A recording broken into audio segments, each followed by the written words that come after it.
Greetings, friends. Thank you for joining me for yet another Vinyl Thoughts.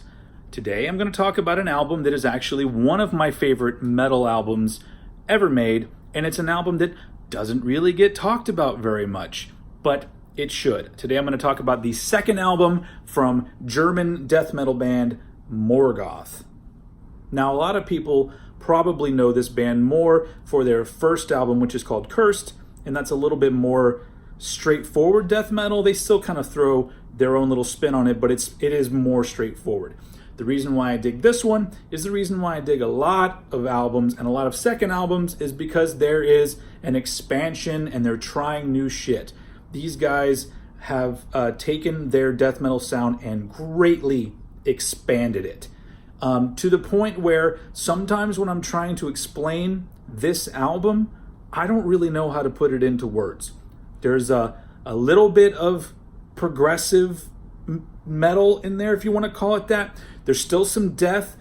Some of it's kind of traditional, some of it's experimental, almost alternative metal, I guess. But it's not jarring. It's not a jump from one style to another. Everything's just, stirred up in this huge cauldron of awesome metal. And this is the resulting album. I can't really, I'm gonna put this down. I don't really know how to explain it any better. I would suggest going to listen to it. But it's such a unique album. Some death metal bands are very comfortable with sticking to the death metal formula and staying within the death metal boundaries. These guys at this point, they not only were pushing the boundaries, they fucking destroyed the boundaries. It's an album that I don't know if I've ever heard an album that sounds quite like this one. So I've got a lot of good things to say about it, obviously. So this isn't the 1993 version.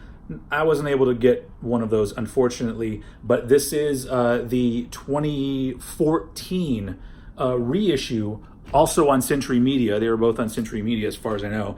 But you have a nice little sleeve with sort of a retrospective of what was going on with the band at the time. And, it's just black vinyl. I think there was a colored one released too. But, what is that?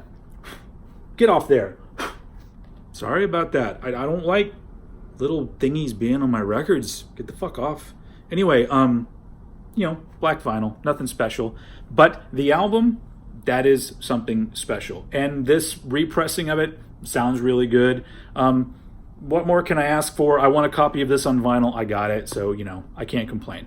And Morgoth is a very interesting band because the album they put out after this goes even more into an alternative metal sort of style, and I love that album too. Now, recently they kind of got back together and got rid of their vocalist, who, if you hear me talk about death metal vocalists, he was a great death metal vocalist. And they switched him out for some other dude that is okay, and their music they're putting out now is okay. Nowhere near as good as this album, but really, how do you do that? How do you make an album like Odium twice? You don't.